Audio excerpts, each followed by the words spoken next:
Olá, caro aluno, tudo bem? Que ansiedade! Está chegando a hora e eu estou aqui para tentar te auxiliar nesse momento final. Eu sou o professor Kleber Cojo, sou professor de História e Sociologia e nesse momento eu estou aqui para tentar te auxiliar. Você que está aí do outro lado, para tentar te acalmar e fazer uma revisão rápida do Enem para que você entenda. Mas eu quero começar essa aula de uma maneira diferente, perguntando para você coisas simples. Será que você entende o Enem?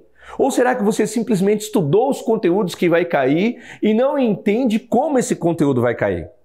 Hoje, nós não temos tempos para ficar resolvendo questões que poderia te auxiliar muito. É uma forma de aprendizagem do Enem muito fácil. Nós não temos tempo, talvez, para debater, fazer um aprofundamento, ser algo profundo para que você entenda um pouco melhor como funciona a prova do Enem. Mas eu vou tentar mostrar para você, além de relembrar, alguns conteúdos básicos da história e do que pode cair pensando na atualidade, no que está ocorrendo no Brasil hoje. Mas eu quero que você preste muita atenção, porque eu quero fazer uma pergunta simples, só para você raciocinar aí do outro lado. Teve uma época que o Enem tinha 63 questões, e aí eu pergunto, por que o Enem tinha 63 questões e não tinha 60? E aí você vai numa coisa que está lá nas diretrizes, como funciona o Enem, nas matrizes, e você vai entender que existia 5 competências e 21 habilidades. E cada habilidade aparecia na prova 3 vezes. Por isso, 21 habilidades seria 63 questões. Professor, mas agora mudou o Enem. O Enem é 2 dias. Como funciona o Enem? E agora? E aí eu tento mostrar para você de uma maneira simples. A gente não vai ter tempo de se aprofundar. Mas esse slide você vai ter em casa, você vai poder ler com calma, vai estar junto com esse vídeo. Então você vai verificar que aqui nós temos a matriz referência do Enem e aí a gente começa a entender o porquê das 90 questões. E aí a gente vai falar das competências e das habilidades. Então, por exemplo, vou tentar explicar para você de uma maneira rápida. Nesse slide aqui da competência 1 que você vai ver na sua casa, não vai aparecer na tela agora, não vai aparecer nada porque a gente não vai se aprofundar, mas você vai entender que isso daqui ela fala sobre cultura, ela traz a questão cultural e ela traz um total de 5 competências. Se cada um aparece 5 habilidades, se cada um aparece 3 vezes na prova, uma questão de nível fácil, outra de nível médio, outra de nível difícil, automaticamente você vai perceber que aqui, sobre cultura, a gente vai ter 15 questões que vai englobar a cultura, seja ela cultura material, cultura imaterial, como a gente consegue identificar os traços, e aí você consegue aquele conteúdo que nós vamos relembrar hoje se encaixar no Enem. Mas infelizmente a gente não tem tempo, já é domingo agora, essa prova, esse algo tão sonhado que você traz. Então, competência 2, 3, 4, 5 e 6. Com todas as habilidades escritas, para você, se tiver um tempinho de ler na sua casa, não se preocupar muito, porque não é hora de se aprofundar, mas você já vai tendo esse tempo para analisar. E aí, eu trouxe para vocês algo muito simples para você refletir e pensar no que vai cair. Nesse slide que está aqui do lado, não vai aparecer na sua tela ainda, mas você vê uma menina aí do lado, uma bailarina, o sonho. E eu trouxe para vocês os temas mais frequentes, que mais caem no Enem. E aí eu quero que você preste muita atenção agora nesse momento. Vamos lá? Então olha só, o que cai é a Antiguidade Clássica de Grécia e Roma, o feudalismo, ou seja, a Idade Média, o Antigo Regime, o Brasil colonial, a independência do Brasil, o Segundo Reinado, República das Oligarquias, a Era Vargas, o regime militar e o neocolonialismo, imperialismo e o nazifascismo, nazismo-fascismo. Caros alunos, eu quero que você preste muita atenção, porque eu fiz algo meio diferente. Marquei em rosa a independência do Brasil. Lembrando que esse ano nós temos o bicentenário da independência. E eu vou trabalhar um pouquinho com vocês. Isso pode ser um tema que venha de alguma forma na prova do Enem. Até mesmo, ela pode vir até com o tema da redação, segundo alguns estudiosos especialistas no Enem. No entanto, por causa do momento que o Brasil vive hoje, mas no entanto, nós vamos nos aprofundar em outras coisas. Como nós não temos tempo para a nossa aula, eu separei algumas coisas. Quando você pega Antiguidade Clássica, Roma, feudalismo, o Antigo Regime, você vai ver que eu separei no final do slide, para você ter na sua casa, para você estudar cada momento desse, porque aqui a gente não vai ter tempo de falar de tudo. Mas eu preparei algumas coisinhas básicas. E aí eu trouxe para você o início de tudo, as grandes navegações. E se você pensar nas grandes navegações, você imaginar fazer uma viagem louca na sua casa, você vai imaginar o mapa da América e você vai ver que é de domínio espanhol praticamente, um pedacinho de domínio português e futuramente vem o domínio inglês com as colônias americanas de povoamento, né? Mas eu quero que vocês entendam que aqui nós somos uma colônia de exploração. Mas para a gente entender, por que será que Espanha e Portugal foram os pioneiros, foram os primeiros a caminhar? Portugal primeiro e a Espanha depois.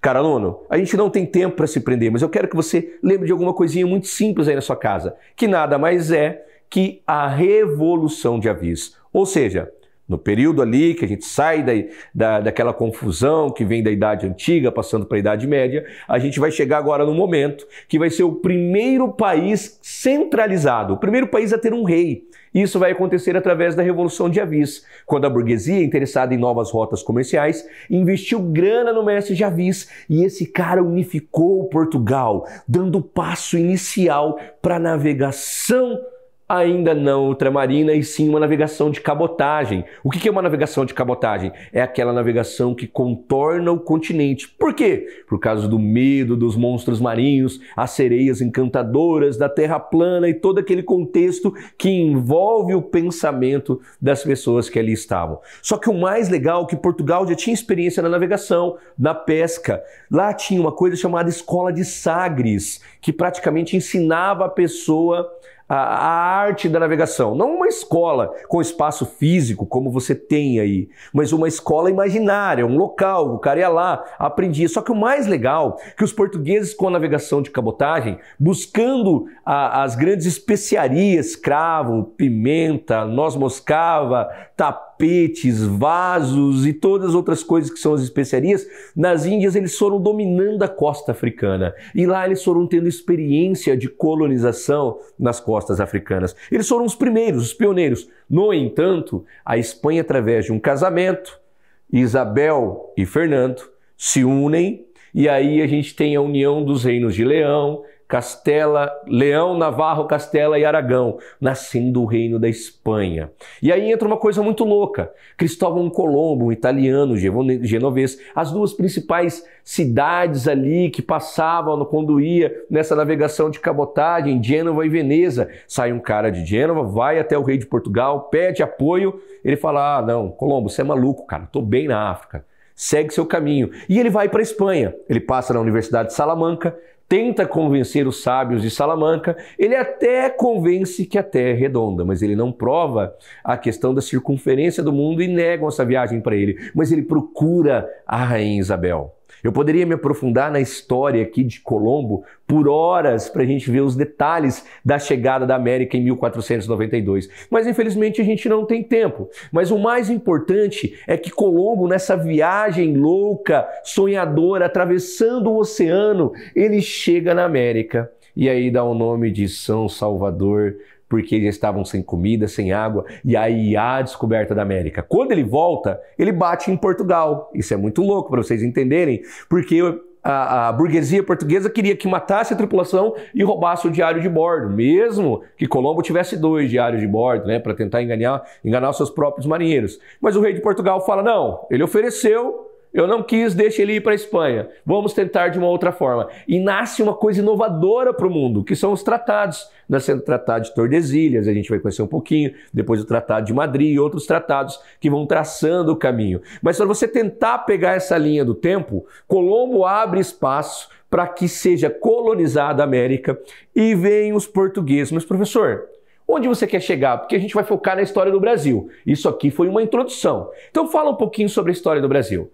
Para falar da história do Brasil, a gente traz uma questão básica, que é a chegada, a viagem, para a gente se prender para chegar no Brasil colonial. Então a viagem é muito louca, a gente não consegue uma população para enfrentar todos esses desafios do mar. E uma característica que eles conseguem trazer nessa viagem é o que nós chamamos de degredo, os degredados, que aparece muito também quando o Caio Prado Júnior fala dos degredados. Professor, mas o que é o degredo? O que são os degredados?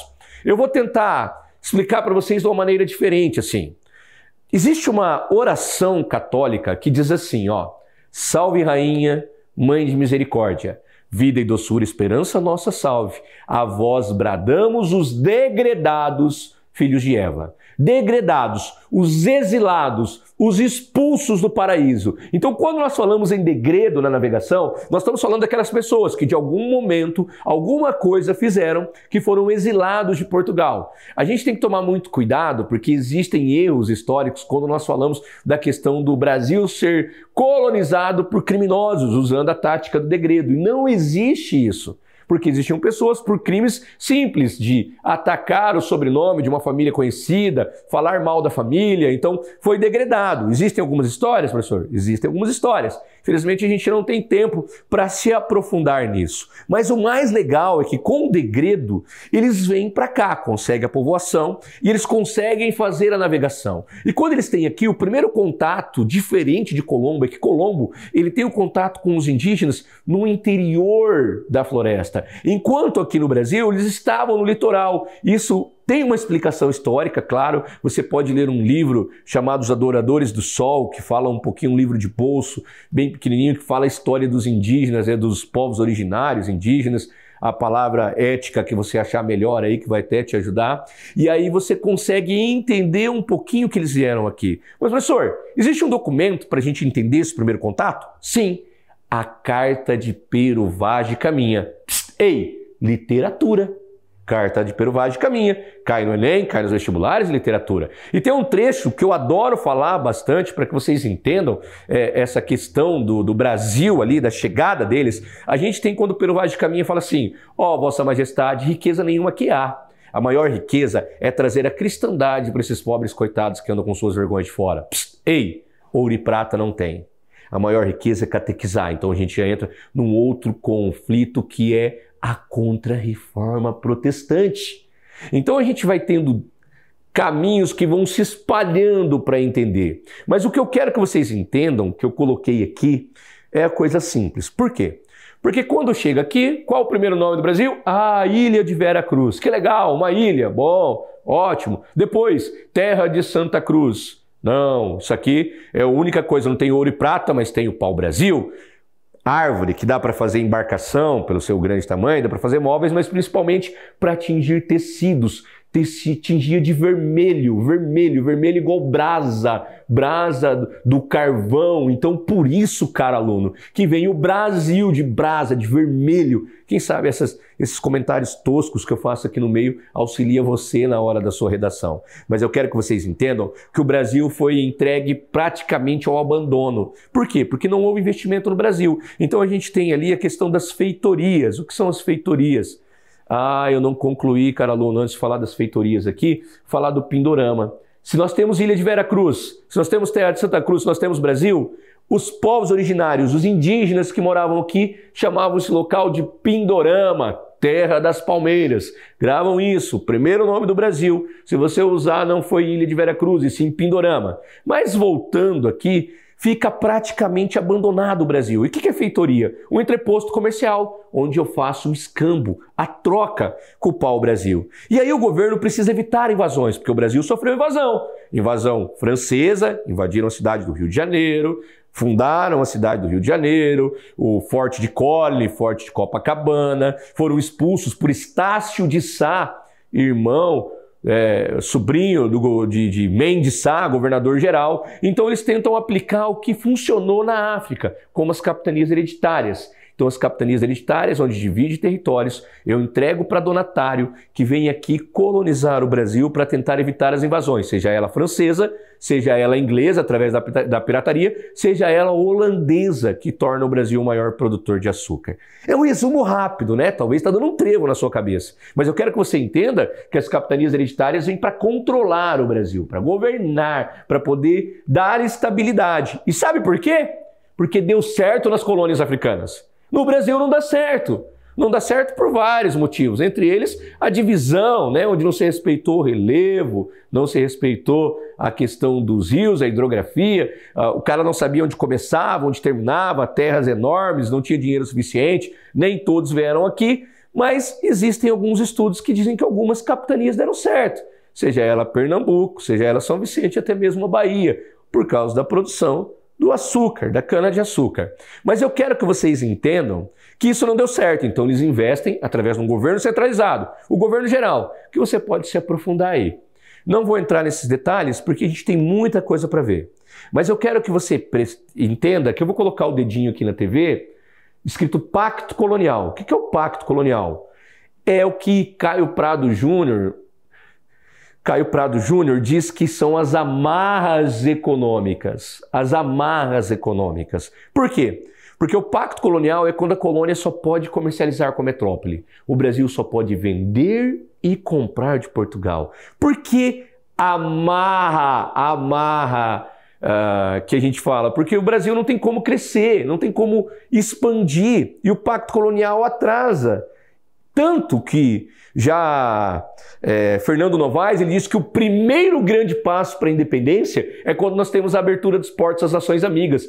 Ou seja, a abertura dos portos às nações amigas é quando a gente abre para a Inglaterra, quando há aquela confusão que a gente vai ver aqui, a confusão entre Inglaterra e França napoleônica, e a gente tem o que nós chamamos de bloqueio continental, e aí vem para o Brasil, e quando abre, os brasileiros aprendem a comercializar, aprendem a ganhar o dinheiro. Por isso que é o primeiro grande passo para a independência. No entanto, a gente pode destacar o engenho, podemos destacar a produção aurífera, com várias coisas, buscando a questão da intendência das minas, buscando até mesmo os inconfidentes, a Inconfidência Mineira, a influência até mesmo maçônica. Né? Quando a gente fala, pegando a Revolução Francesa, liberdade, igualdade, fraternidade, ou libertas, que será também liberdade, ainda que tardia, quando a gente tem essa influência. Mas a gente não pode se aprofundar, porque a gente tem pouco tempo e muito conteúdo para ver na aula de hoje. Então a gente já entendeu a chegada e a gente pode entender um outro passo importante,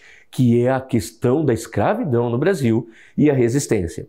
Eu aconselho você, nesse tempo para descansar, procurar alguns vídeos, alguns trechos, você vai encontrar no YouTube de um filme chamado Amistade, onde você vai entender o tráfico negreiro, entender como funciona um navio tumbeiro e todo o sofrimento que traz com essa viagem, retirados da própria família, jogados ao vento, vidas sendo desprezadas, escolhendo para quem entrega comida. Procura esse videozinho no YouTube, pequenininho, recortes, você vai encontrar desse filme maravilhoso chamado Amistade, baseado em um fato real. Mas a escravidão africana no Brasil deu certo, só que, no entanto, eu quero trazer aqui um probleminha para você pensar aí na sua casa, tá? Existem alguns pensadores, historiadores, que erroneamente diziam que a escravidão indígena não deu certo porque indígena é vagabundo. Mentira! Índio não é vagabundo. A cultura indígena é diferente da cultura africana. E existem outras coisas, como a questão de doença, várias outras questões que fizeram com que a escravidão negra desse certo, enquanto a indígena dos povos originários não. Você também pode relembrar dos castigos físicos, o desprezo da vida humana.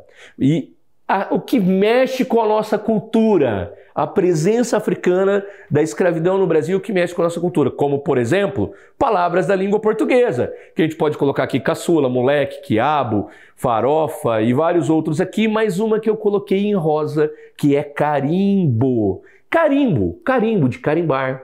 De onde vem essa palavra, professor? Carimba. O ferro que se esquentava no fogo e marcava o escravo com as iniciais do seu dono. Carimba. Carimbo.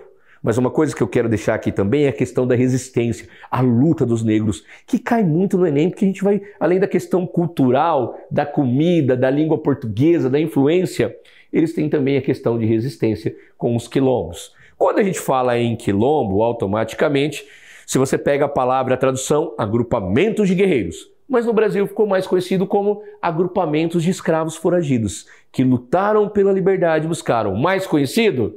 Vocês sabem aí que é Palmares, e a gente vai conhecer Gangazumba, o rei principal, depois aquele menino que vem, fica conhecido no mundo, na região antiga, não no mundo, mas que é Zumbi, depois Zumbi dos Palmares, se torna rei, e a gente tem o conflito com os bandeirantes que entram no interior do país, os grandes guerreiros, mas que tinham como função destruir quilombos. Depois a gente fala um pouquinho mais sobre isso.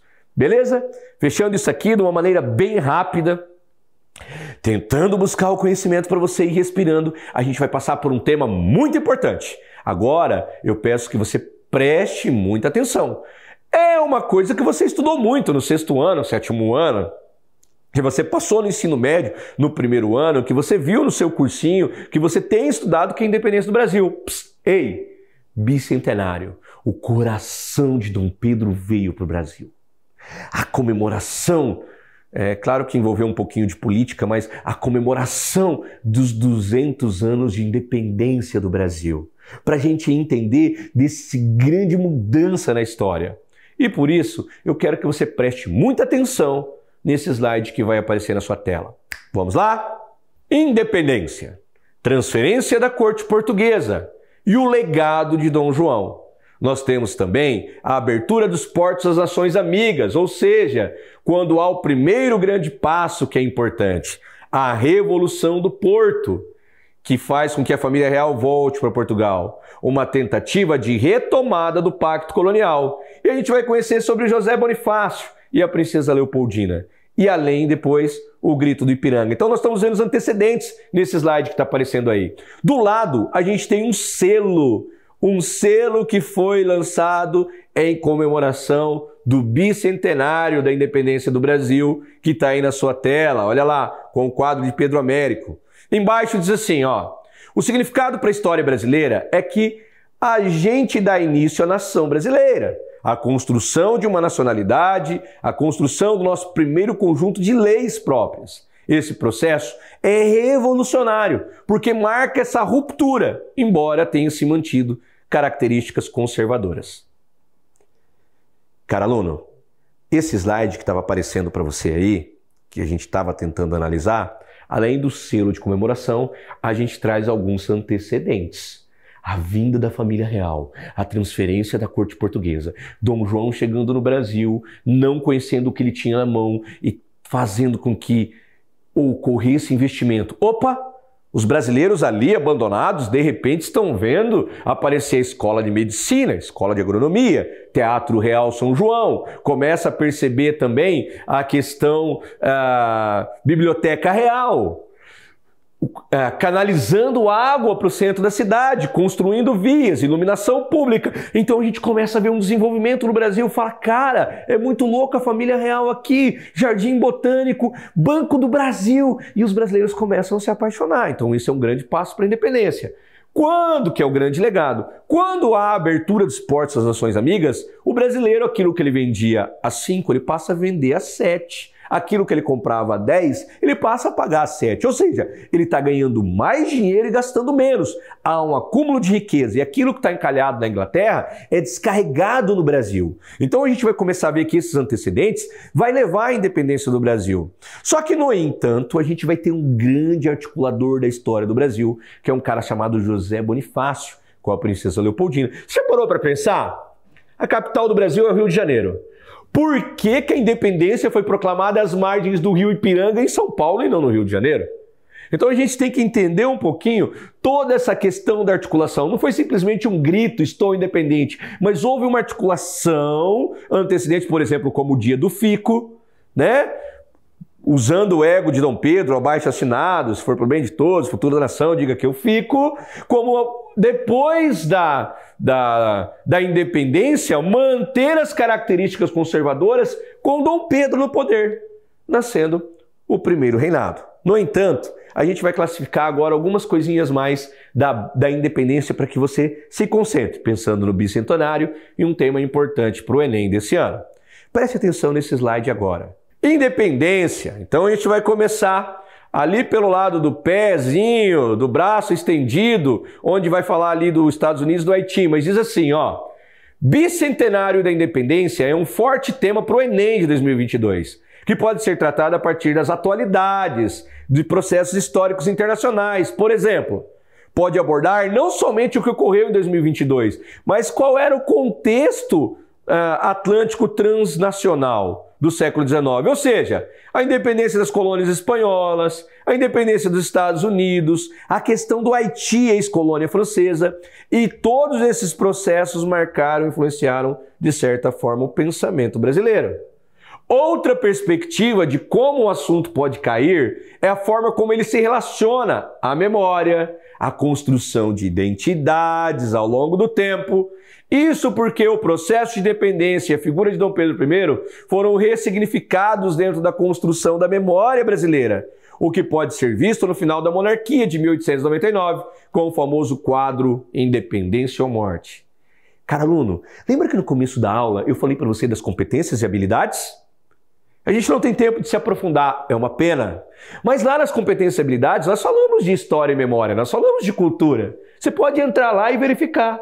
Então, quando nós falamos no bicentenário da independência, ela não pode vir só a questão da independência. A questão da independência do Brasil pode vir como uma introdução a outra coisa que aconteceu, que resgata a história e a memória ou que resgata a história de outros países. Cara, a independência do Haiti. Vocês já pararam para pensar? O Haiti é um país americano. E por que toda a população haitiana é negra? Reflete um pouquinho, talvez você entenda um pouquinho dessa mudança que tem a importância da independência do Haiti, da revolta de escravos e a influência até mesmo da Revolução Francesa. Quando a gente vê um quadro do líder haitiano representando Napoleão Bonaparte, você pode estudar isso daí que você vai encontrar. Mas eu quero que você entenda que o bicentenário da independência pode ser o pontapé inicial para várias outras coisas. História e memória. Como que é a figura de Dom Pedro? Gente, a reforma do Museu do Ipiranga. Olha que legal, o incêndio do Museu Nacional, onde vivia a família real. Vai se concentrando, vai olhando, vai analisando, porque a gente precisa seguir o nosso caminho. Nesse slide eu vou tentar falar um resumo muito rápido sobre o Brasil Império. Quando nós falamos do primeiro reinado, a gente fala de Dom Pedro I, um cara absolutista, poder absoluto na sua mão. Vocês vão ver que nos slides finais que eu deixei para você, e tem os pensadores do absolutismo, Maquiavel, Thomas Hobbes, Jacques Rousseau, Jean Bodin, o que cada um defende a figura, mas Dom Pedro totalmente absolutista. Você vai ver a Constituição da Mandioca, você vai ver que no Brasil teve um voto censitário, algo muito importante que pode relacionar a questão das eleições de hoje. Quando você fala de uma Constituição, onde além dos 3 poderes criados por Montesquieu no Iluminismo, que é Executivo, Legislativo e Judiciário, nasce um 4º poder, chamado poder moderador, exercido pelo rei, que é superior aos outros. Pense um pouquinho sobre isso. O voto censitário, você tinha que ganhar um determinado valor para poder votar. Então o primeiro reinado traz grandes coisas, entre elas a Guerra da Cisplatina. Bom, quando a família real chega aqui, nós temos a anexação da Cisplatina. Cisplatina Uruguai, a gente tem anexação. Com Dom Pedro I, a Cisplatina querendo ser independente, ele vai para a guerra, se endivida, cria mais aversão da população brasileira, porque o Brasil não tem exército. Vai ter exército com a Guerra do Paraguai, lá no segundo reinado. Mas é muito louco a gente parar, porque isso é um dos motivos que leva a pressão para que Dom Pedro, entre outras coisas, acabe abdicando do trono e deixe para o seu filho, seu filhinho, né? Pedrinho, 5 anos. Psst, ei, lembra que eu falei de José Bonifácio? Ele fica com Dom Pedro II, educa Dom Pedro II até o golpe da maioridade, com 15 anos.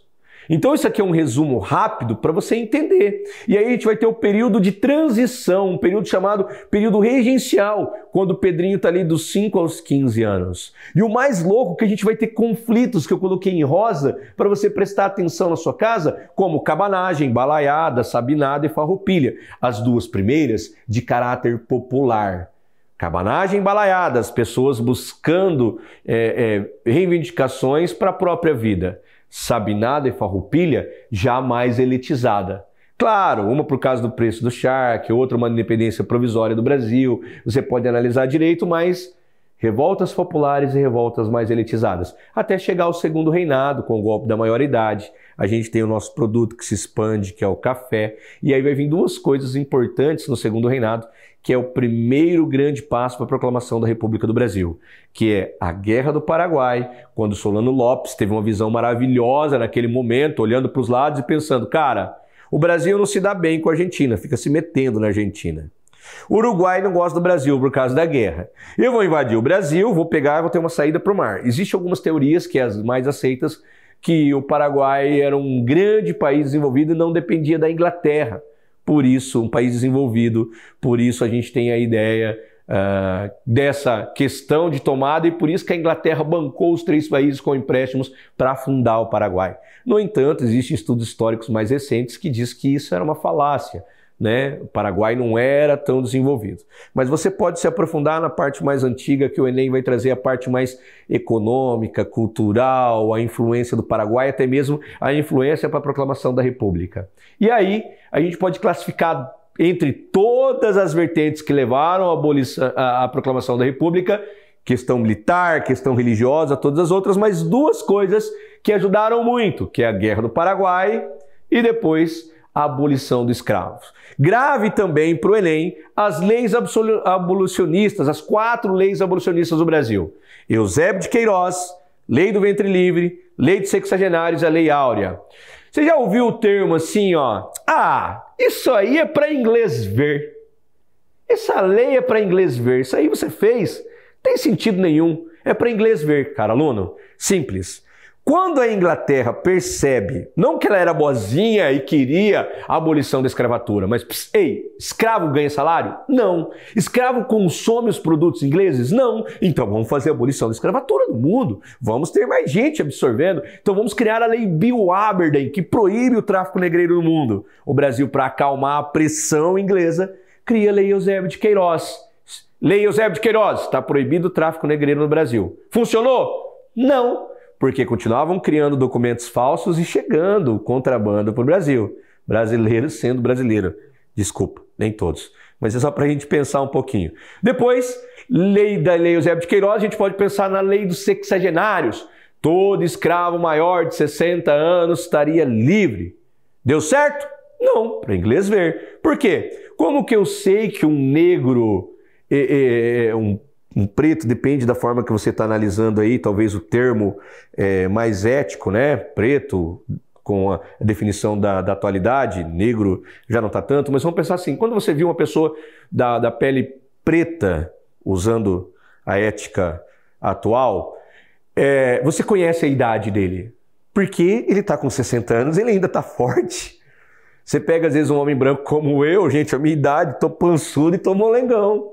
Agora o negro com 60 anos, ele está aqui, ó. A biologia dele, o biotipo dele é forte. Como que eu conheço o cabelo branco? Então eles davam uma forma de maquiar isso e mudar os documentos para ele continuar trabalhando. Claro, se ele estivesse doente, tudo bem. Então a lei de sexagenários também não deu certo. Leis para inglês ver. E a lei do ventre livre? Toda criança que nascesse a partir da data da promulgação da lei seria livre. No entanto, ficaria sob a tutela do dono da sua mãe até completar 21 anos. Lei para inglês ver? Sim. Por que, professor, lei para inglês ver? Porque ali a abolição aconteceu antes, a Lei Áurea é a única lei que funcionou, que é a abolição da escravatura, tá bom? Vou dar uma acelerada, que o nosso tempo está acabando, a gente tem muita coisa para ver. Aqui eu trouxe uma charge que você vai entender na sua casa quando você estiver assistindo isso daqui, pegando o slide e tentando interferir. Porque aqui a gente tem a proclamação da República. Enquanto está tendo a proclamação da República aqui do lado, desse ladinho nós temos duas pessoas conversando, né? Mas vamos tentar conhecer um pouquinho. Apesar do nosso tempo estar corrido, vai aparecer na sua tela aí agora. Vamos lá? Olha só.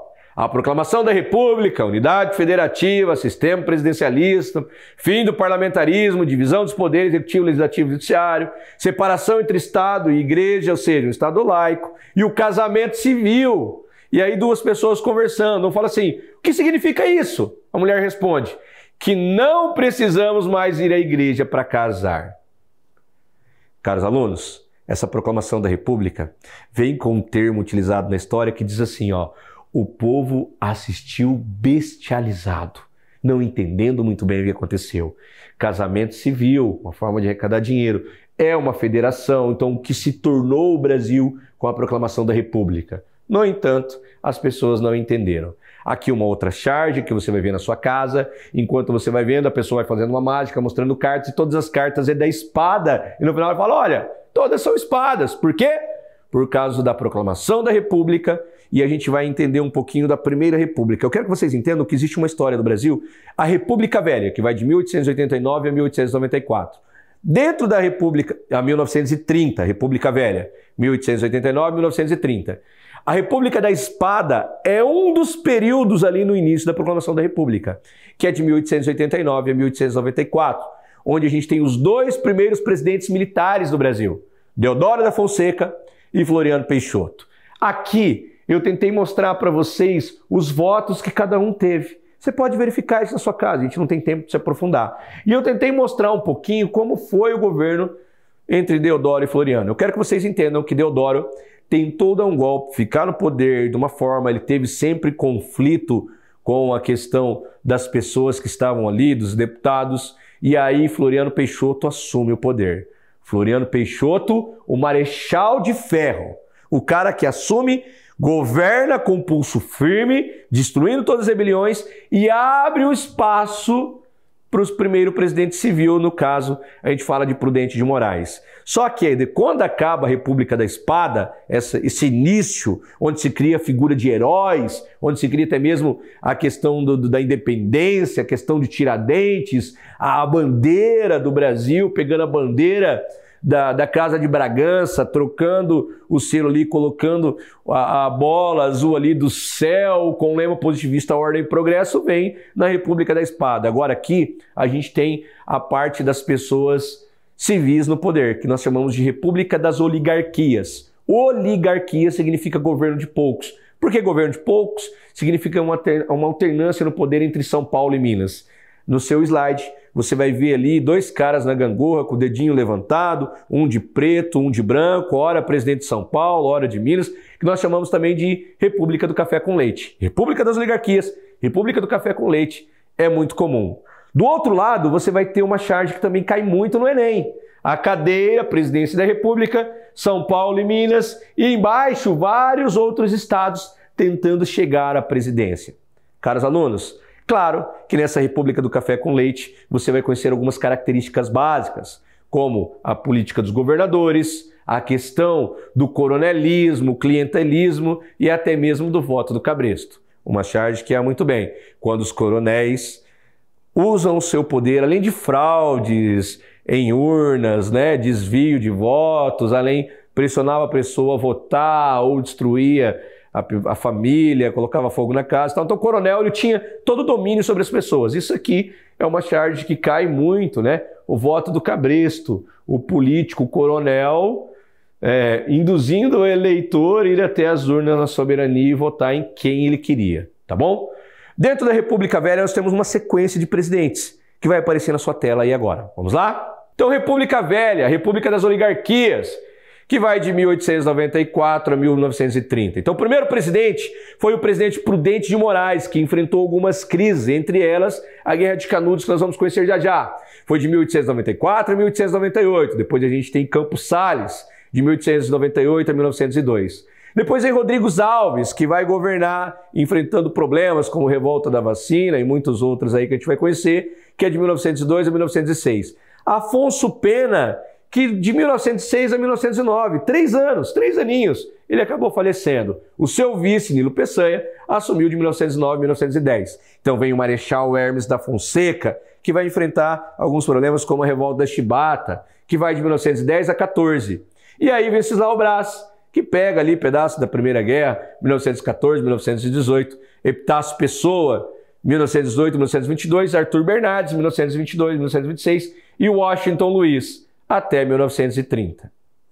Caros alunos, eu vou tentar explicar para vocês de uma maneira muito rápida, que o nosso tempo está se esgotando, sobre alguns fatores desses presidentes. É uma república onde há uma alternância de poder num acordo entre São Paulo e Minas. Não significa que esse é de São Paulo, esse é de Minas, esse é de São Paulo, esse é de... Não. Pode ter São Paulo, Minas, São Paulo, Minas, pode ter ali. Por quê? Porque não é uma troca de poder, mas sim um acordo político entre eles. E aí, o que vale é o acordo. O que acontece é que o Washington Luiz, ele é o cara que ele diz assim, governar é abrir estradas. E ele vai quebrar o que nós falamos do tratado, do acordo da República do Café com Leite, apoiando Júlio Prestes, mas a gente vai conhecer isso já já. Aqui nós temos alguns conflitos que aconteceram nesse período. O cangaço, você vai estudar aí, né? O Robin Hood do sertão, roubava dos ricos para dar para os pobres. Lampião, você vai conhecer também a Guerra de Canudos, Antônio Conselheiro enfrentando as 4 expedições, na terceira mais famosa. Eu poderia ficar muito tempo aqui usando a Guerra de Canudos, até mesmo para explicar Jacques Busseau e Jean Bodin, mas a gente não tem tempo. Mas a Guerra de Canudos pode vir muito no Enem, porque ela compara com uma guerra messiânica, um líder, o Messias, da mesma coisa da Guerra do Contestado, que começou com uma guerra entre São Paulo, entre Paraná e Santa Catarina, pela posse da terra, e depois, com a Estrada de Ferro, a Brasil Rail Company, a gente vai ter um conflito religioso, onde a gente vai ter a questão de um líder, de um Messias. Então, movimentos messiânicos que manipulam as pessoas. No Brasil, um conflito religioso atual, pensado na política, os 2 candidatos principais brigando pelo voto da religião. Então, o líder messiânico de Canudos e do Contestado. Ainda tem a revolta da vacina, que existem 2 momentos da revolta, uma pela vacinação obrigatória, mas principalmente por causa da reformulação do centro do Rio de Janeiro, né? Fazendo ruas mais largas e tudo mais. A revolta da chibata, marinheiros negros sofriam castigos físicos, salário baixo, passava fome. O almirante negro, um dos grandes heróis para a gente pensar aí dos negros no Brasil. E aí a gente entende que esse almirante negro, ele lidera essa revolta que vai ser controlada, dizimada de uma certa forma. Chibata, contra os castigos físicos, queriam o fim dos castigos físicos, aumento do salário, melhor alimentação.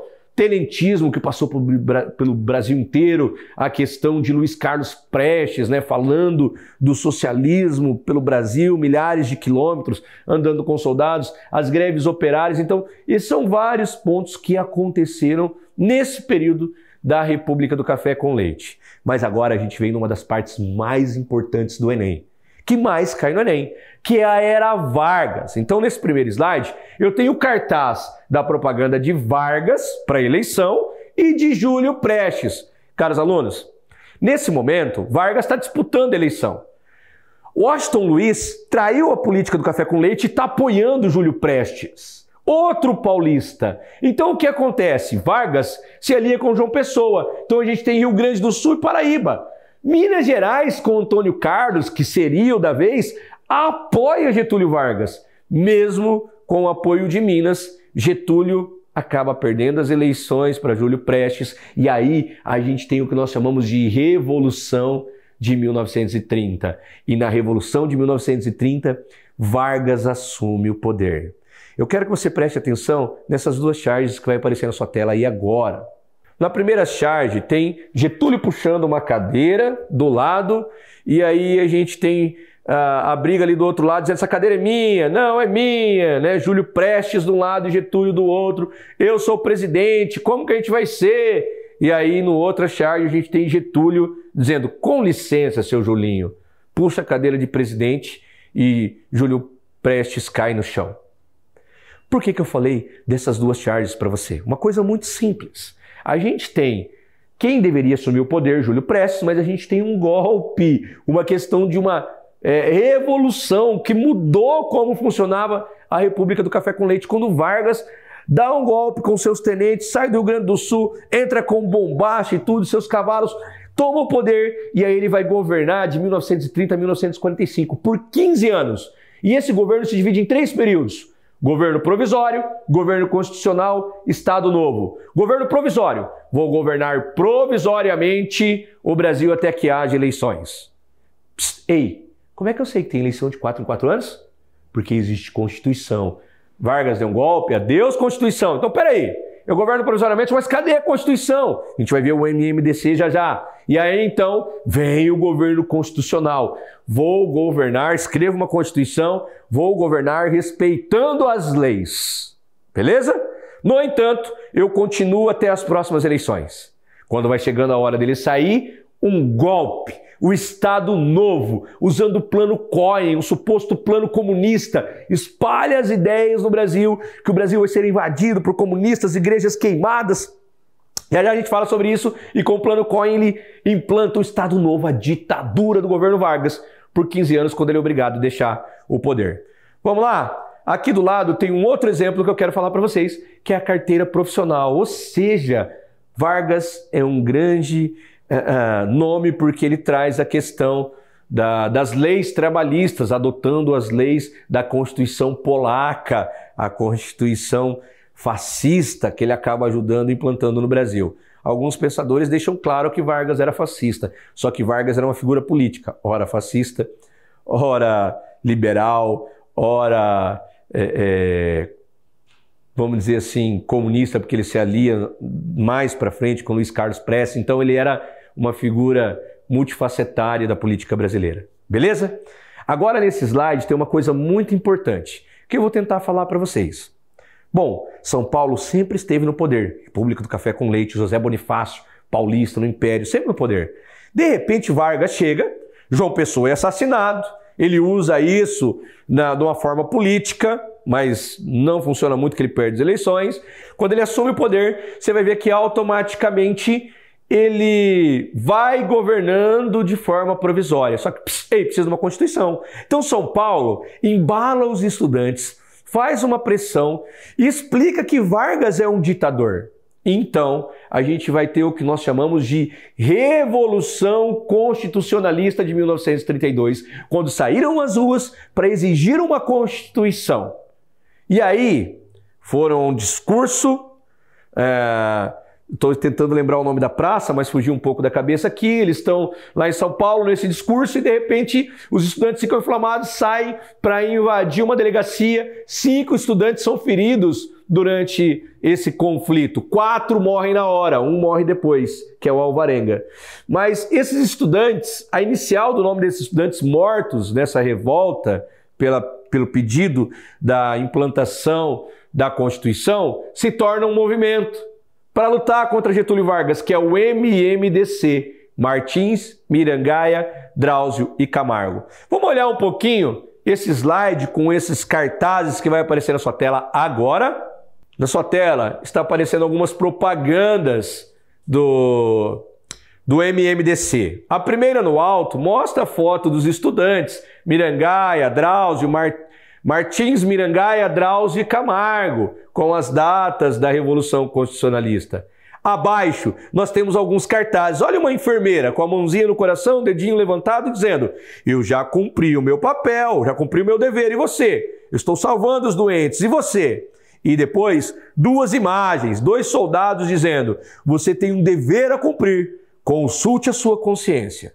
No lado, uma propaganda dizendo: eles estão à sua espera para completar o batalhão, aliste-se. E o outro, um tocando uma cornetinha dizendo: Paulista, as armas. No alto, a gente tem um outro cartaz do MMDC, que é um bandeirante segurando Getúlio Vargas com seu bacamarte, esmagando Vargas. E do lado, a gente tem bônus de tesouro do estado de São Paulo, que era vendido para as pessoas. As pessoas compravam esse bônus do tesouro para poder ajudar no auxílio da guerra. Caros alunos, vocês observaram, só que eu falei mais dessa questão aqui, ó. Isso foi uma propaganda do MMDC que caiu no Enem. Só que quando caiu no Enem, caiu de uma forma que você olhasse o bandeirante, um herói paulista, um desbravador que tem a função do preamento indígena, a função de descobrir pedras preciosas e tudo mais. Então isso é algo importante para você analisar essas imagens com a Revolução Constitucionalista de 32. Aqui a gente tem mais 2 imagens para mostrar um pouquinho ali do final do governo Vargas do período constitucional. Vamos olhar aí na sua tela que vai aparecer agora? Então a gente tem a revista Careta. No primeiro a gente tem um bondinho. No alto do bondinho está escrito catete, a palavra catete.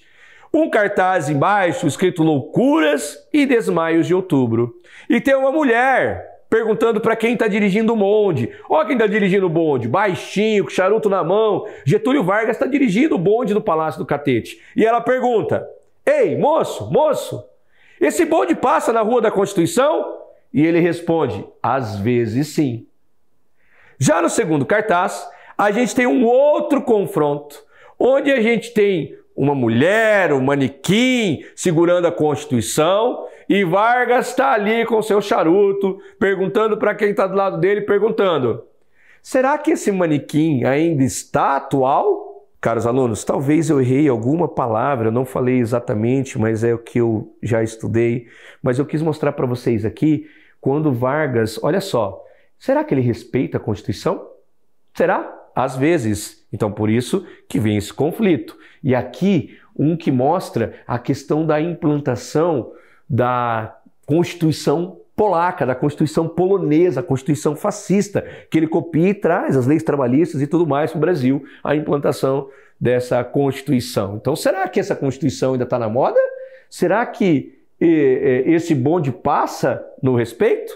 Talvez. E aí aqui eu trago para vocês uma outra coisa do governo Vargas que é muito importante, que é a briga política entre comunismo e fascismo.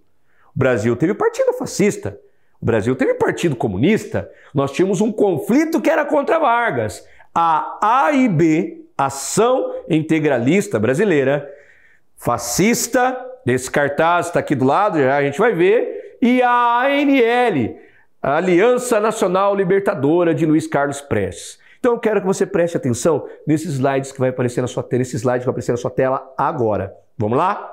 Então olha só, logo nos dois primeiros slides tem ali o lado do fascismo. Então tem alguém pregando a letra sigma, que é a letra, um símbolo fascista, um símbolo matemático que é usado no fascismo como somatório, e a palavra Anauê. Anauê, na língua indígena, significa você é meu parente, então vem lutar comigo.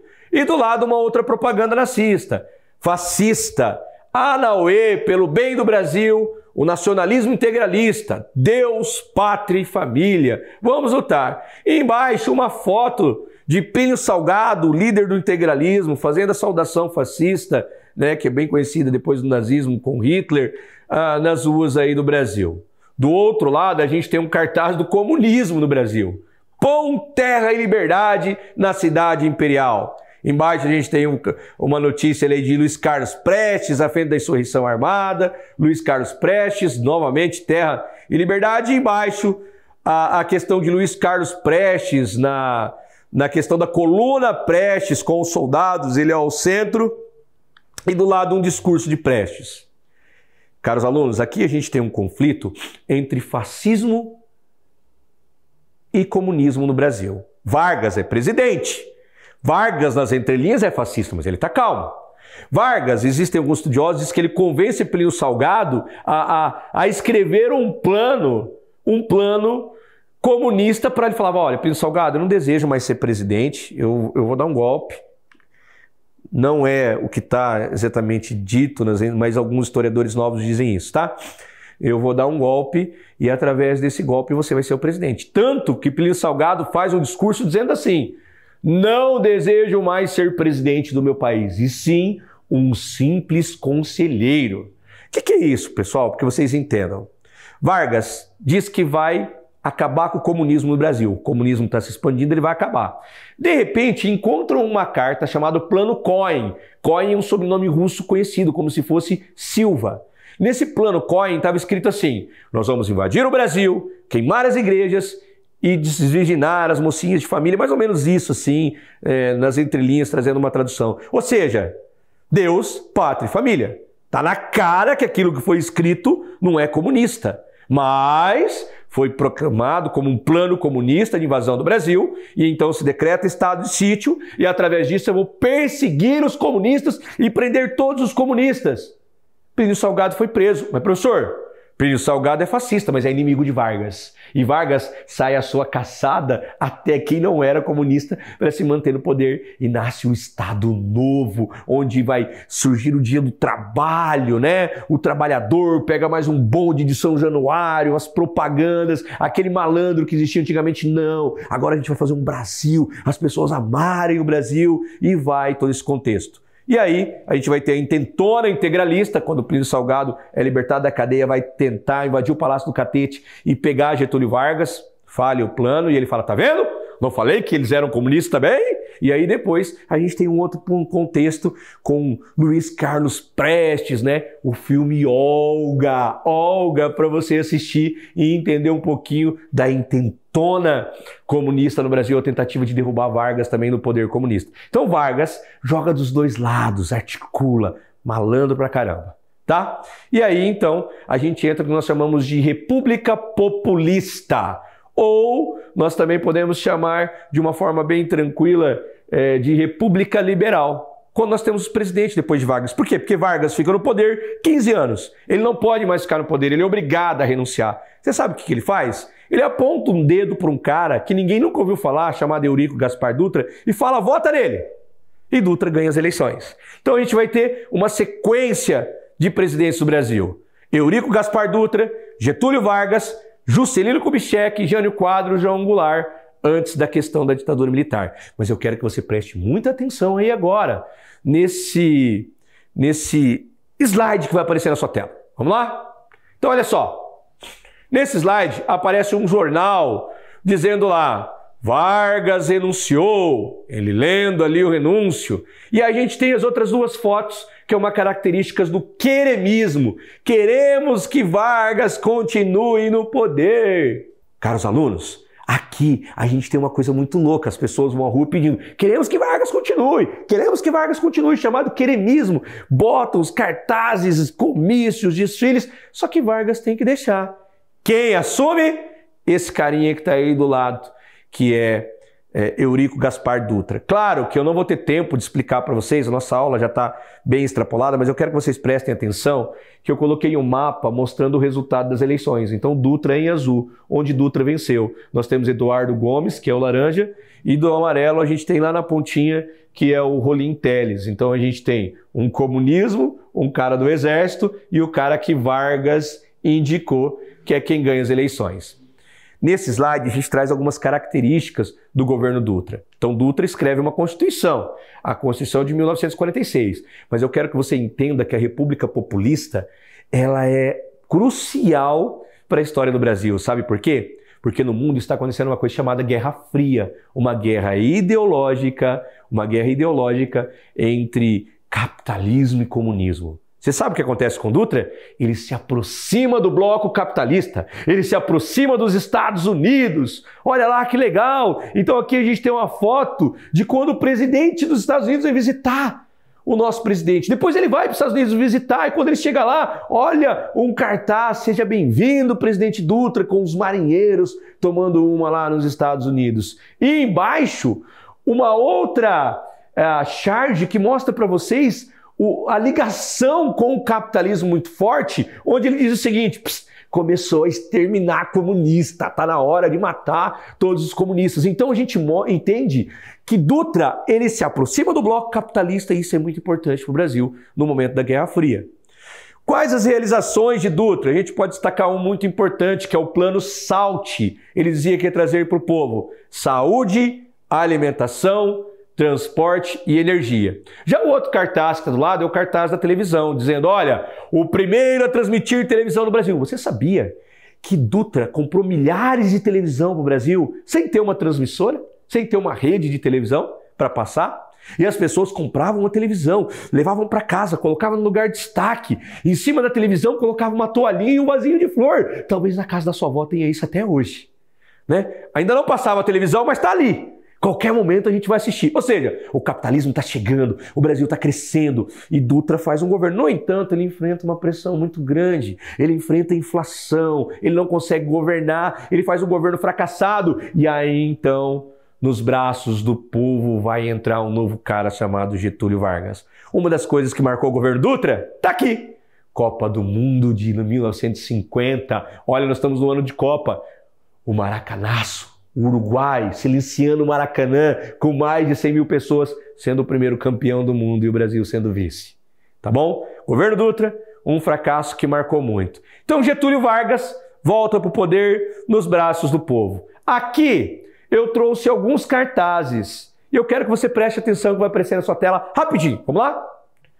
Olha só, o cartaz é de João Magabeira, um dos candidatos, o comunista que queria brigar. O outro, Eduardo Gomes, um novo militar ali que representava o PRP, Partido Republicano Paulista. E do lado, a gente tem Cristiano Machado, que também lutava. No entanto, o terceiro cartaz é de Getúlio Vargas, quem ganhou as eleições, volta nos braços do povo.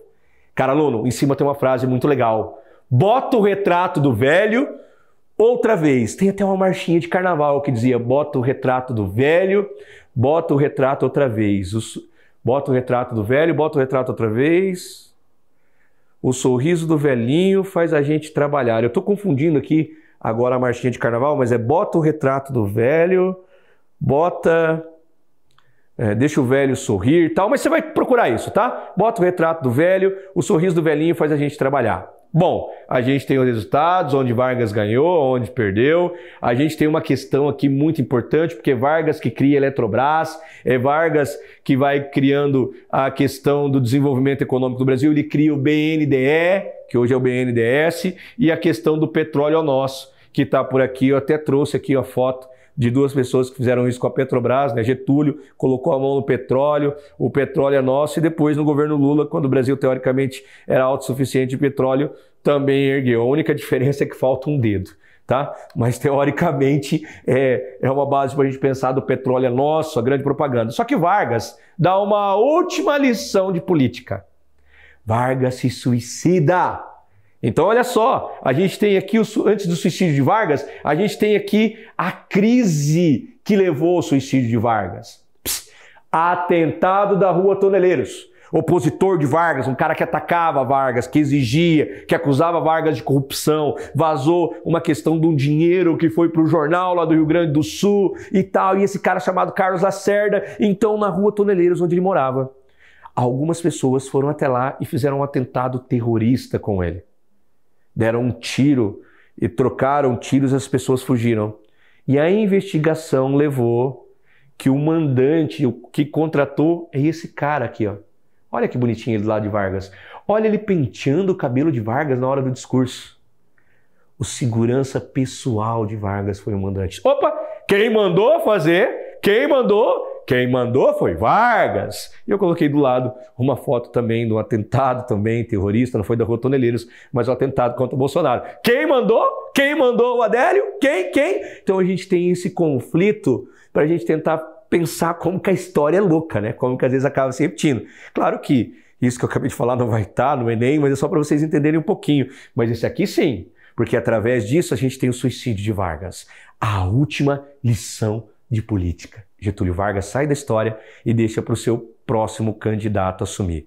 Então aqui a gente tem o final de Getúlio, uma imagem que mostra o pijama que ele usava com um tiro no peito, a arma e a bala, tudo isso está no Museu do Catete, onde era o Palácio do Catete no Rio de Janeiro, e aqui uma foto das pessoas indo às ruas, perseguindo quem era inimigo de Vargas, que sofreu o atentado da Rua Toneleiros. Meu Deus, que branco que deu, mas tudo bem, vamos seguir, você vai procurar aí, e esse jornalista, para você ter uma ideia, ele tem que fugir do Brasil. Tá bom? Tanto que o povo amava Getúlio Vargas. E agora a gente entra no presidente Bossa Nova, Juscelino Kubitschek. Olha lá, ele tá com o grande Otelo, Louis Armstrong, e lá no fundo Pixinguinha, é o cara que gostava da festa, da farra, um cara que vem de Minas para governar o Brasil, um cara que traz inovações.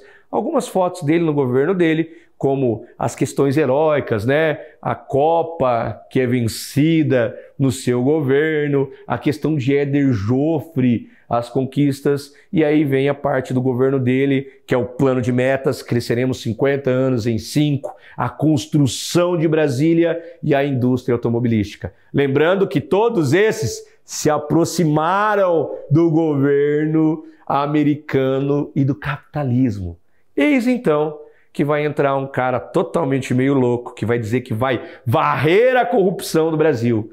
Varrer a corrupção. Ele é um cara que tem uma frase bem conhecida que talvez você já ouviu, né? Bebo porque é líquido, se fosse sólido, comê-lo-ia. Gostava de uma cajibirinazinha. E esse presidente vai dizer, eu sou moralista, eu vou corrigir o Brasil. Ele proibiu banha de galo, ele proibiu o uso de biquíni na praia. E o povo brasileiro começou a se revoltar. E de repente, ele se aproxima do bloco comunista. Ele se aproxima, olha aqui, Che Guevara e Fidel Castro.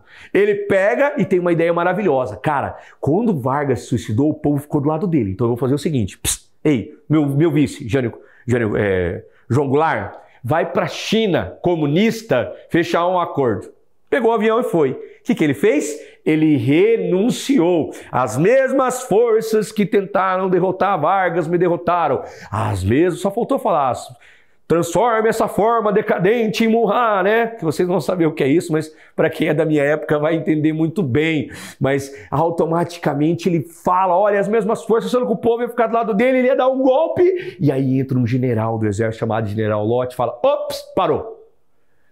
Pode vir o João Goulart, ele vai assumir. Então o João Goulart, ele chega no Brasil, ele tem o apoio, vai continuar. No entanto, ele sofre já um golpe na hora que chega e o Brasil cria o parlamentarismo. Em algum lugar tem aqui a parte do parlamentarismo, regime parlamentarista. E aí o que acontece? A gente vai ter um plebiscito, as pessoas vão às urnas para decidir se vai ser presidencialismo ou vai ser parlamentarismo. O presidencialismo ganha, mas aqui um discurso muito conhecido dele, que ele fala para os trabalhadores, e isso, os dois se aproximaram do bloco comunista no auge da Guerra Fria.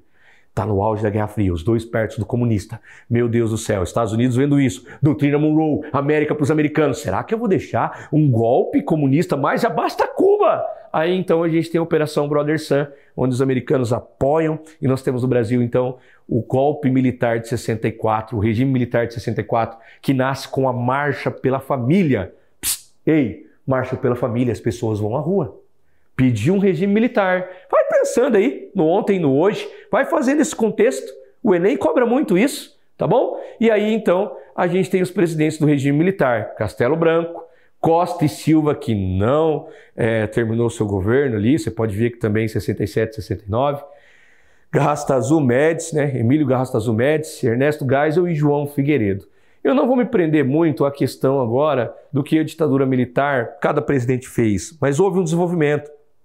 Houve o nacional desenvolvimentismo, houve a construção da Transamazônica, a construção de usinas atômicas, Angra 1, Angra 2, com parceria com a Alemanha, houve a construção aqui no Paraná da Foz do Iguaçu, a usina hidrelétrica de Itaipu. Então o regime militar vai construindo as coisas, vai desenvolvendo os Estados Unidos, América para os americanos, injetando dinheiro e tal, só que é um período de completa repressão. Então a gente vai ter prisões arbitrárias, sequestros, a gente vai ter movimento estudantil que vai lutar, o mais conhecido, o MR8, Movimento Revolucionário 8 de Outubro, que foi a data da morte de Che Guevara, que sequestrou o embaixador dos Estados Unidos e pediu para libertar estudantes que estavam presos, entre eles Gabeira, um jornalista da Globo lá, já foi deputado, você vai conhecer um pouquinho dele, é um dos caras do MR8, inclusive nós temos alguns representantes que eram estudantes revolucionários que lutavam nessa guerra, tá? Então a gente tem uma repressão muito grande e isso marca a ditadura militar,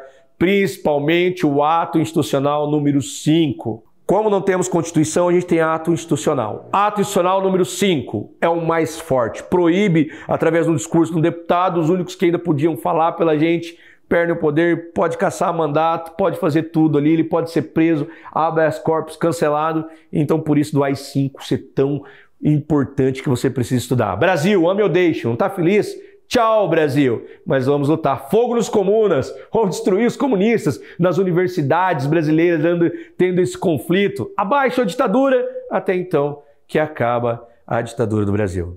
Caro aluno, muito obrigado, espero ter te auxiliado. Infelizmente é muito rápido.